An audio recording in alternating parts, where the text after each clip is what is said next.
Hi Flosstube friends, thank you for joining me for another Stitch With Me video. I have a project in my hoop ready to go. If you hear some crinkling in the background, that's the cat playing with a toy. I'm just gonna let her be. So pardon for that extra noise there, but I am sat down and ready to record, so we're not gonna wait on her. My name is Audrey Marine. Thank you so much for checking out my channel. If you are new here, please take a look at what else I have on my channel. I have a lot of other Flosstube episodes as well as Stitch With Me videos like this one. Today, I'm just gonna be working on this little piece here. This is called Springtime Basket, and it is a piece by Shakespeare's Peddler. You can find it in this season's Punch Needle and Primitive Stitcher magazine. This is Spring 2026. And if you flip to page 27, you will find the spread here. I talked about this particular piece in my last Flosstube episode, which I will link below. And I talked about my conversion. I did not use any of the called for colors. Instead, I used the photo here as an inspiration when choosing my own Roxy Floss Co cottons. And then as you flip through the magazine, the following couple of pages are the chart. Now, I expect if you cannot purchase this magazine, you don't have access to it for whatever reason, I would expect that this would be released sometime next year from Shakespeare's Peddler, Teresa Vanette, kittenstitcher.com. You can see the website there, so you can keep an eye on it. But I have quite a bit done on this piece. So while we are sitting together and chatting, I'm gonna put in another length of floss. Now you can see here that I am using a hoop and I have it in a stand. If you have questions or are interested in the different tools that I use, please check out the description box below. I will link a video called All About Needlework Tools. And in that video, you'll be able to learn about all the different things that I use while I am stitching. So I'm gonna go ahead and get myself a length of thread.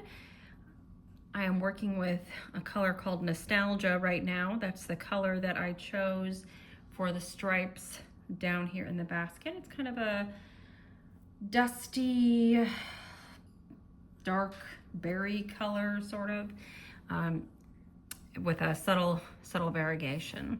So I am almost done putting in the stripes here. You can see that I have done almost all of what is supposed to be red, almost all of those stripes, and then have even begun filling in with the off-white. So let me go ahead and get myself started here. Now I kind of use a waist tail method. You've heard people talk about a waist knot, I suppose, but I just let a little tail sit up on the front of my linen, and then I secure it on the back, and you can see that I'm pulling on this and it's not going anywhere. I know that because of that, I have secured my thread. And eventually I will go ahead and pop this to the back. There we go. And I know I've got that tail nice and secure. So I'm gonna just go ahead and refer to the pattern real quick. I need to find out how far down this stripe actually goes. I suspect it needs to go down to here to match that one. So let's see, this is the middle, this is the base of the vase. There is like a pedestal underneath that, but I haven't got to that part yet. Let's see, so these are all even, then it steps up, and then we have 3 stripes that are even, and then it steps up, and then we have another 3 stripes that are even as well. So this stripe that I am putting in now, as well as the next one, will be the same length as the one before this. Yeah. I got a question recently about how I put my linen in my hoop. You can see that the linen is it sort of looks like it's on the back of the hoop. A lot of people call this stitching in the ditch. I got a question about why I do this. Someone said, you know, your hoop is backwards or it's inverted or something. Why do you stitch that way? And really, it's not necessarily backwards. It's not necessarily inverted. You can stitch with your linen in the hoop this way. You can also stitch with it the opposite way. The reason I choose to stitch with my linen this way, sort of recessed in the hoop as I look at the front, is because when I flip this over, then the fabric will be flush against the hoop, and it's a lot easier to secure my threads on the back, especially if the area that I'm securing, you know, having to run my needle under stitches that have already been laid, if it's near the hoop, it is trickier to do it here in the ditch than it is to do on the other side, on the back. Just find a way that works for you and run with it. I have a friend who recently started cross stitching. It's very exciting. She said, of course, she's not going to become as obsessed with it as I am, and that's quite okay. But she started a stocking for her son, a pattern from, she's using a pattern from the 1980s by Designing Women. Nothing to do with the TV show. But she's got a good start on it. I kitted it all up for her so that she wouldn't have to deal with finding the DMC and putting them all on floss drops. I taught her how to pull the threads off of floss drops. I showed her how to start on the fabric and everything. And I gave her a Q-snap. So I got her all set up and ready to go.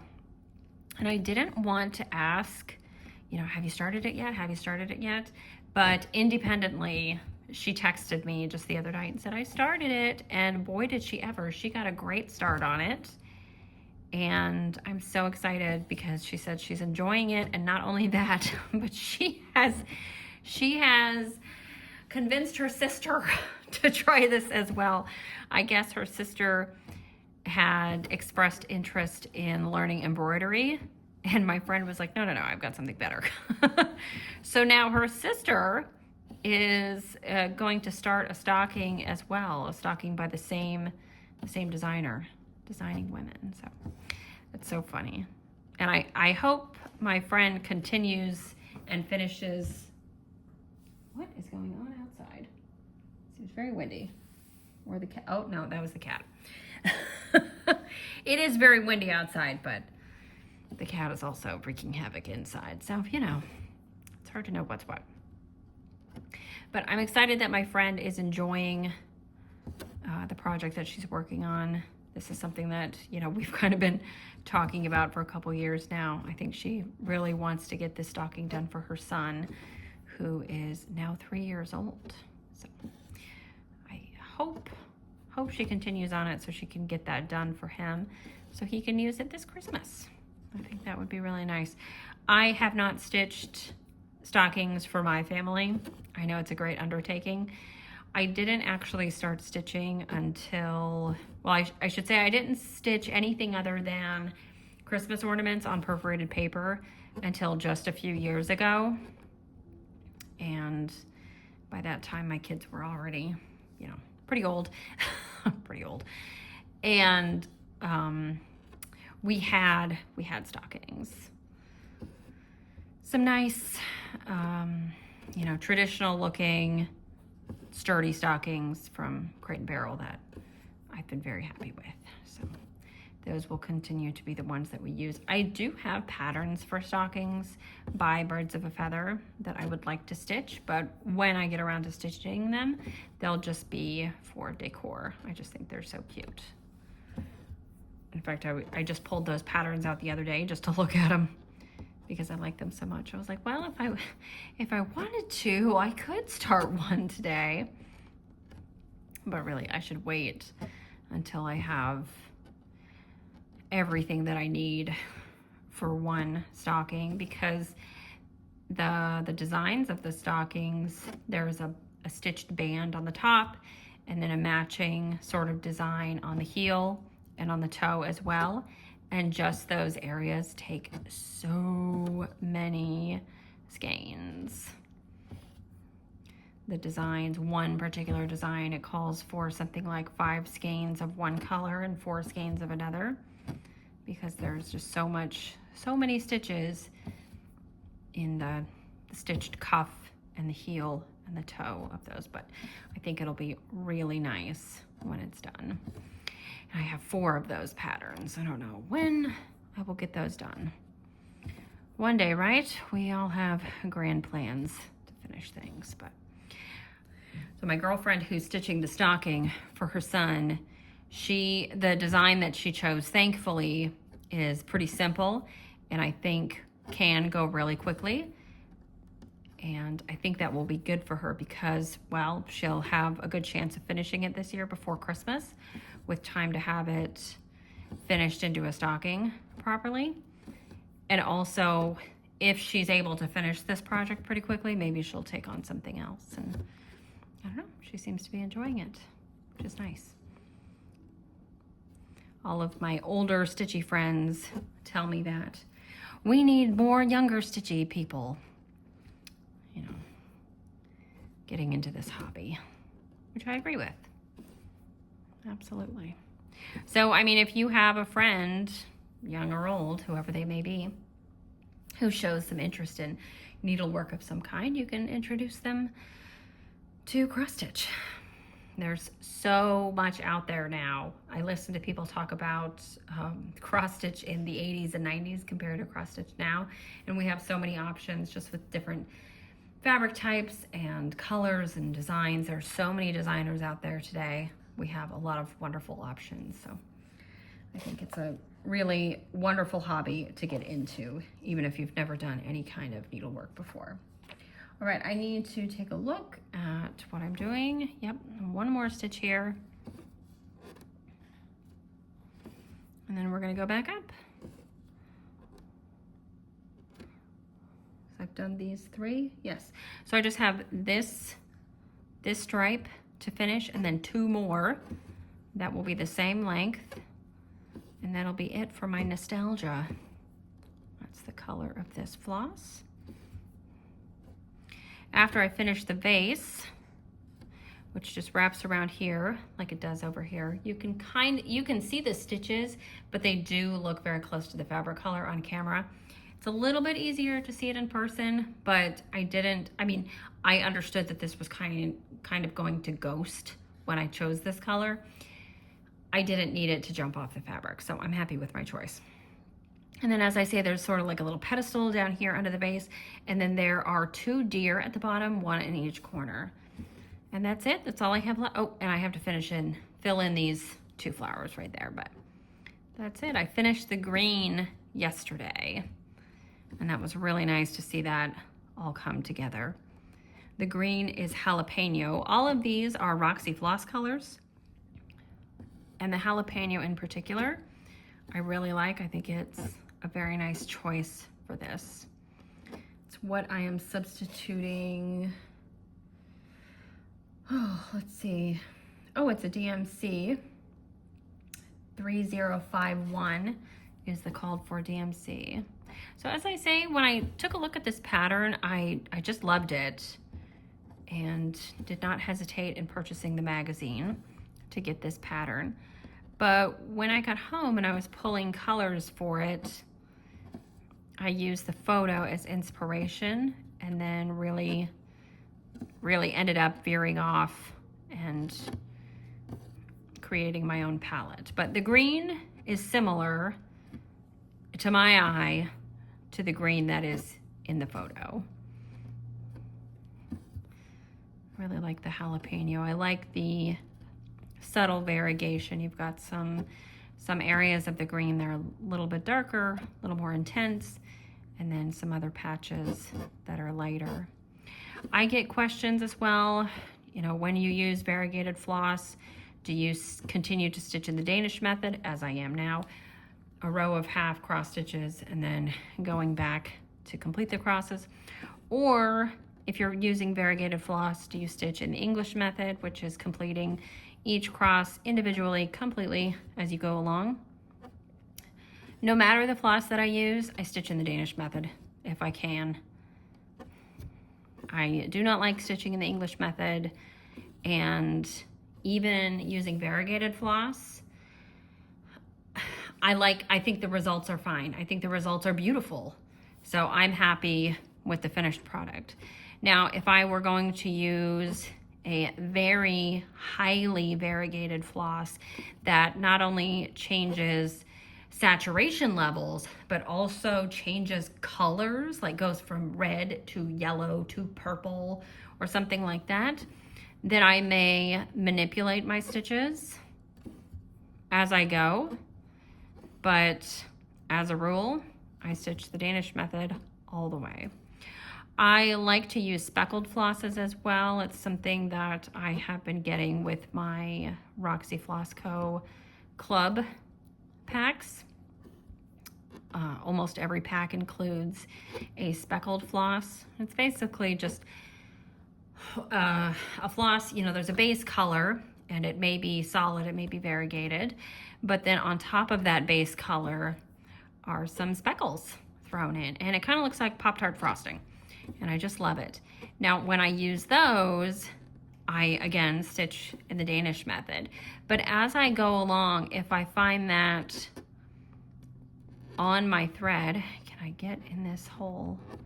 On my thread, you know, there might be a speckle come up right here, and I think, oh, well, if I go down as normal, it's that speckle, that hot pink spot or that bright orange spot, whatever it is gonna be lost on the back. I might actually backtrack a little bit. You know, there's a little fuzz. I might go back, and instead of coming up here, I might go forward in such a way to extend the length on the back to ensure that little speckled bit ends up on the front, if that makes sense. And then continue as normal. I hope you can see what I did there. So I always stitch in the Danish method unless I feel in a moment I want to manipulate the floss in some way. But no, I don't think it's necessary to stitch each cross individually, even if you're using variegated flosses, especially if they're subtly variegated. But this is all personal opinion. So as you are stitching, no matter the materials you're using, if you enjoy the process and you are happy with the results, then you are doing it right. I really believe that. All right, coming up on my last stripe here. After this, I will be able to fill in the rest of these stripes, finish the left side of the vase, and do the base. There is a thin red border that is included in this design. I'm going to forgo that for now.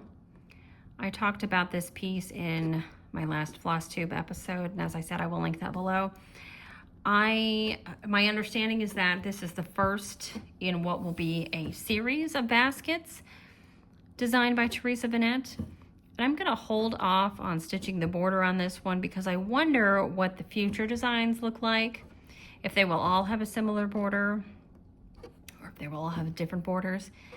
And I also think I might just frame these in 4 matching frames together, but I could also have them finished as little pillows, soft smalls.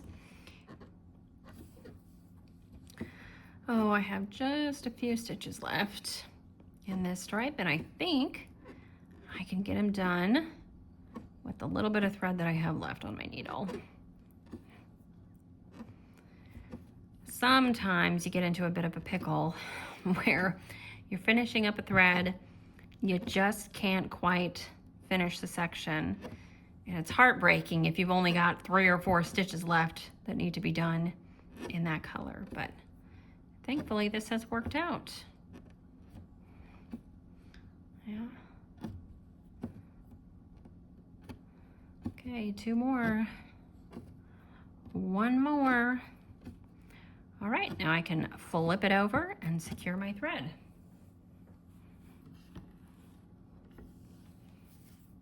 Now you can see what I was talking about before. The linen is smooth against the edge of this hoop, and it would be easy to secure threads under stitches even if they were very close to the edge here.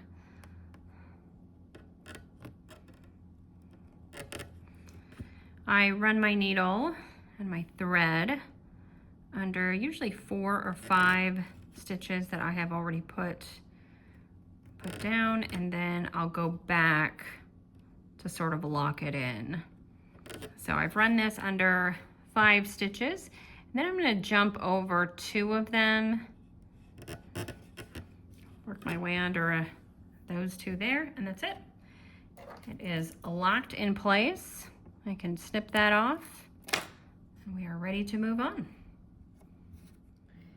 The next color that I am going to use, well, I was going to use Off the Record, which is that very light off-white color that would fill in the side of this basket. But so that you can see it, I think I'm actually going to jump down to the pedestal of the vase, which is worked in both Off the Record for me and a blue color, which in my case is going to be Gwyneth. It's a really pretty, subtly variegated blue, and I've used it up here in part of that flower. So I'm gonna pull a length of Gwyneth and go ahead and get my needle threaded.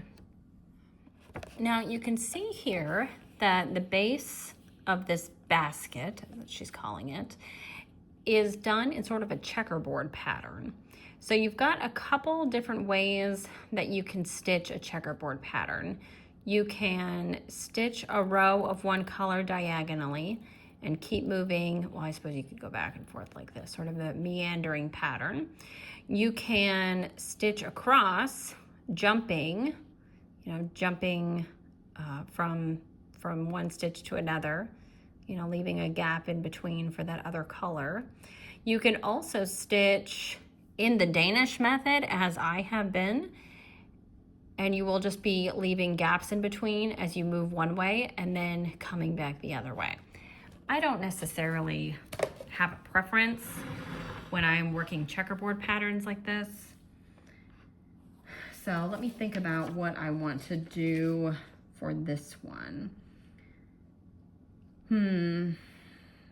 I do think I'm going to continue to work in the Danish method across. I think my stitches just look neater that way than doing a bunch of individual crosses. So I'm going to find where I need to start. Actually, that's not far enough. I am supposed to start here under that line of nostalgia. And again, leaving a tail on the front. I'm sure it looks like a pretty long tail, but I will go ahead and shorten that. I'll show you how. Okay, so I have my stitch locked in place. All I have to do is pull this until I'm satisfied with the length of that tail, and then go ahead, oops, sometimes you get a knot, no big deal. Just a little slip knot. Those are pretty easy to pull out. Every once in a while though, you get one and it just refuses to die. And when that happens, oh, look what I'm doing. I'm not paying attention to what I'm supposed to be doing. And so I just continued with a full row of stitches in Gwyneth. It is a very pretty color and I would like to see more of it, but that's not what the pattern calls for. So we're just gonna go backwards. Keep going backwards.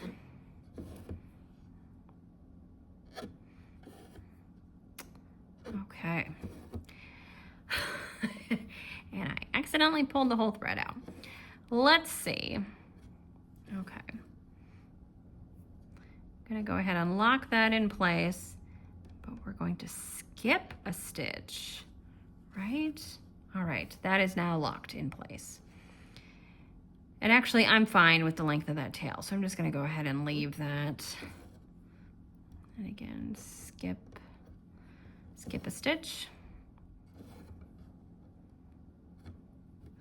And I'm going to move across until I get to just underneath the last, oops, see, I want to do that again. I want to stitch completely. I want to fill in that row. Can't do that.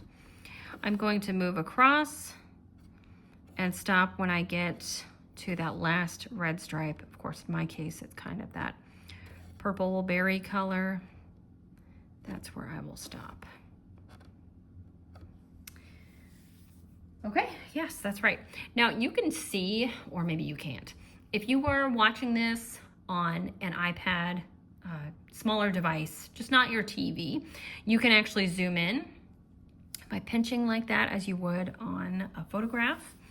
But you should be able to see that the blue stitches over here are a little bit darker than the blue stitches over here. I don't care that when I move back, the top leg of this stitch might be noticeably lighter than the bottom leg of this stitch. I don't care. I like the movement in color, and I like that stitching in this way creates very neat and tidy little stitches. All right, I have reached the end of the row there, and actually I think it looks quite nice. It kind of worked out that the thread got darker again as I got back over to this side. So I'm gonna move on down to the next row, and it does look pretty regular. Teresa has created one little irregularity in the bottom right corner of the base of the basket. And you can either stitch it as she has it, or you can even it out, I guess. You can correct it. She said in the description of this that this basket project has a few intentional errors to make it look like a schoolgirl's work.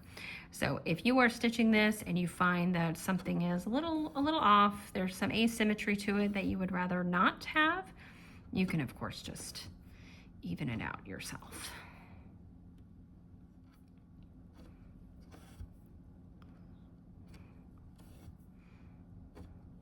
I love this blue color. It's so pretty. I don't think I've used Gwyneth on a project before. Yeah, I don't think I had. Several of these colors are new for me. Hadn't used them before. Several of them I just got very recently, so couldn't have used them. But I like the combination that I came up with, and I'm very curious to see what the rest of the designs in this series are going to look like.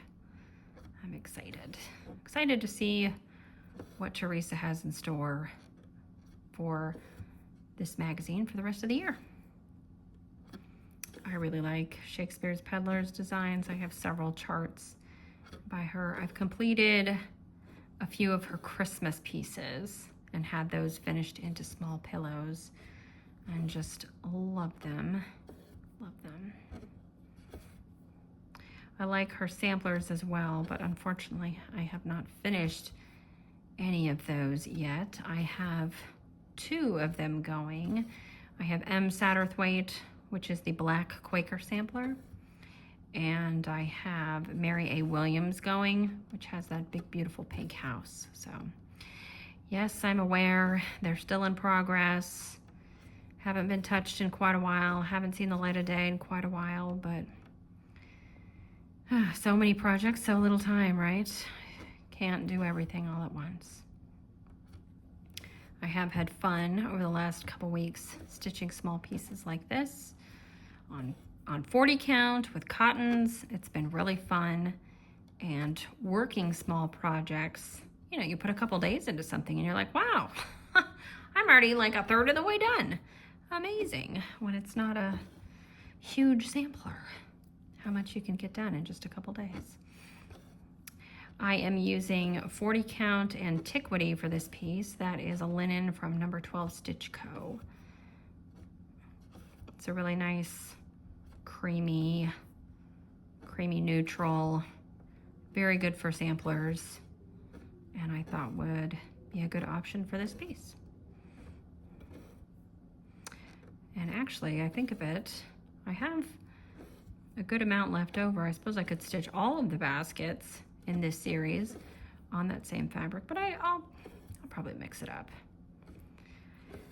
I am amazingly though kind of low on 40 count linens. I have some colored 40 count linens like pinks and aqua, stuff like that, but I don't have a lot of neutrals in 40 count. So I think that's what I need to focus on buying next time I buy linen. Like I need more linen in general. But you know, you gotta have options. Yeah, I really like how this blue looks. Happy with how even all the little stitches look as I stitch using this method. But again, whatever works for you, whatever you enjoy, whatever provides you with a finished product you are happy with, that's the way to do it.